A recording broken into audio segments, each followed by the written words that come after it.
Assalamualaikum warahmatullahi wabarakatuh. Shalom, Om Swastiastu, Namo Buddhaya, Salam Kebajikan, Salam Sejahtera bagi kita semua. Kami akan membawakan materi tentang kuliner Indonesia. Video ini untuk memenuhi tugas Pancasila dengan dosen pembimbing Bu Hazima, SSI, MSI. Di sini kami akan membawakan 4 topik yang akan kita bahas. Yang pertama, kami akan memperkenalkan diri. Kedua, kami akan membahas tentang sejarah kuliner Indonesia yang menggunakan banyak rempah-rempah di makanannya. Dan yang ketiga, ada perkembangan kuliner Indonesia yang terpengaruh dari budaya Eropa, Timur Tengah, dan India. Keempat, kami akan membahas 3 contoh makanan Indonesia khususnya di Pulau Sumatera. Yang pertama, kami akan memperkenalkan diri terlebih dahulu. Perkenalkan, kami mahasiswa ITEBA, Institut Teknologi Batam, dari Prodi Teknik Komputer. Perkenalkan, nama saya Surgiwe, dengan NIM 2222006. Halo, aku Evi Mariati Damanik, dengan NIM 2222015. Dan saya Siti Zulma Utami dengan NIM 222028. Halo, saya Ferani Arianti Putri dengan NIM 222045. Kita masuk ke topik yang pertama, yaitu sejarah kuliner Indonesia. Materi ini akan dibacakan oleh Evi.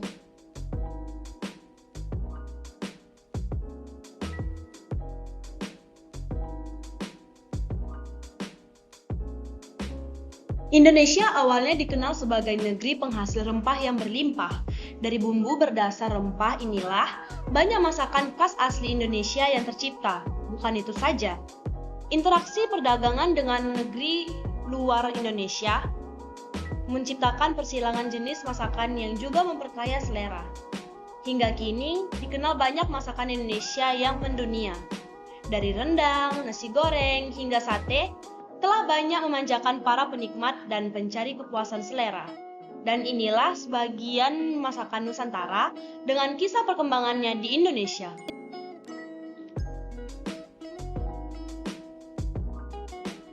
Untuk mengetahui perkembangan makanan di Indonesia, kita akan melanjutkan ke materi yang ketiga, yaitu perkembangan makanan kuliner di Indonesia yang akan dibahas oleh Selma.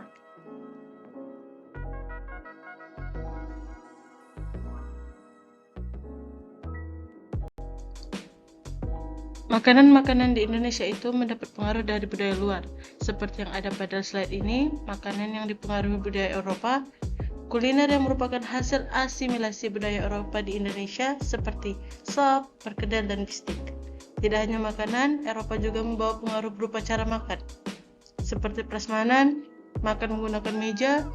Pada aslinya, budaya makan di Nusantara itu tidak menggunakan meja, tidak menggunakan peralatan makan seperti sendok dan garpu. Berbagai pengaruh yang datang ke Nusantara masih tetap bertahan hingga sekarang. Hal inilah yang menjadi identitas kuliner Indonesia sekarang. Setelah pengaruh dari Eropa, kami akan membahas pengaruh dari Asia, fokusnya Timur Tengah dan India. Sampai saat ini, makanan tersebut masih ada dan identik dengan makanan khas wilayah Sumatera. Saat ajaran Islam masuk ke Nusantara, terdapat beberapa negara yang turut berpengaruh kepada membawa budaya kuliner asal seperti dari Jazirah Arab dan India. Makanan seperti kari dan gulai merupakan makanan yang hadir setelah negara Jazirah Arab dan India menyebarkan ajaran Islam di Nusantara.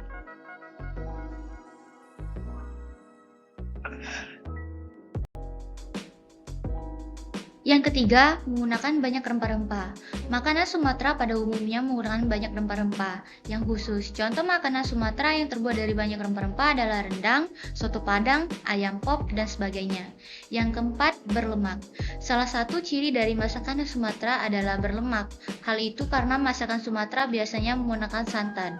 Biasanya makanan berlemak sering kita jumpai di daerah Sumatera Barat, mulai dari makanan yang manis hingga makanan yang asin.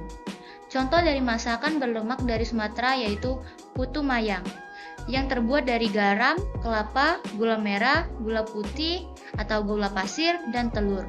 Macam-macam gulai yang tersebar di Pulau Sumatera yaitu gulai asam rebus dari Riau, gulai salak dari Lampung, gulai cubada dari Sumatera Barat, dan lain-lain.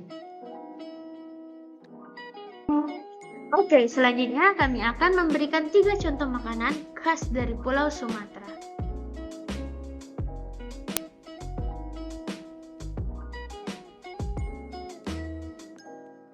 Yang pertama, lemang.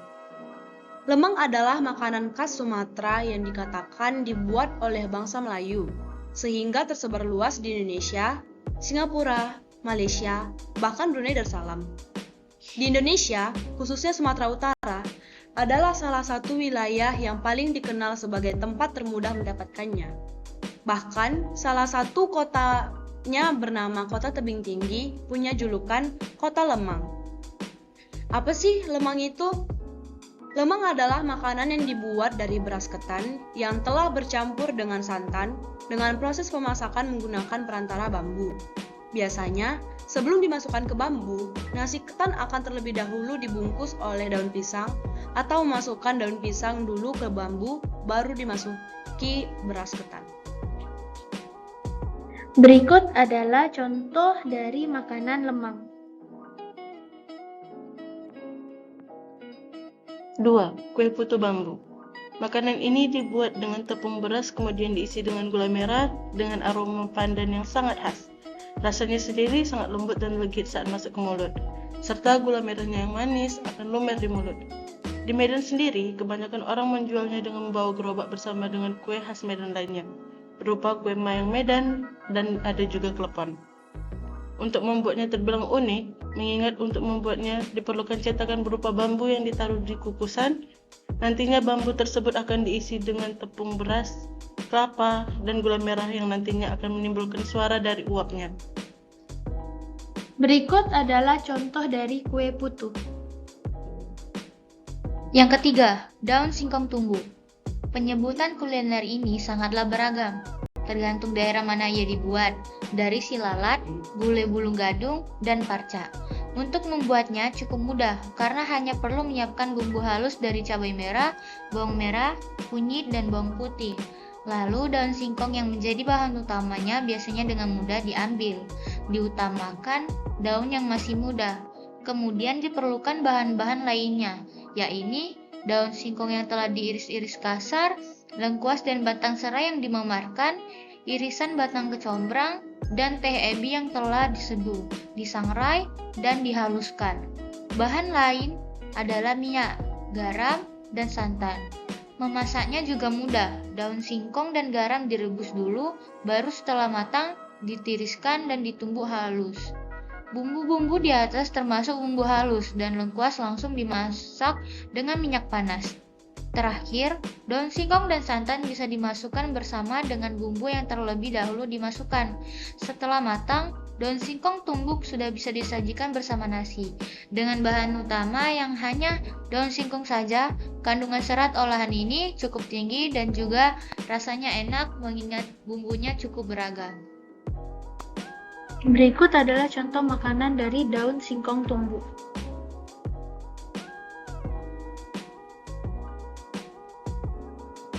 Baiklah, sekian materi dari kami. Semoga materi yang kami sampaikan bermanfaat untuk kita. Apabila ada kesalahan, kami mohon maaf. Terima kasih. Thanks for watching!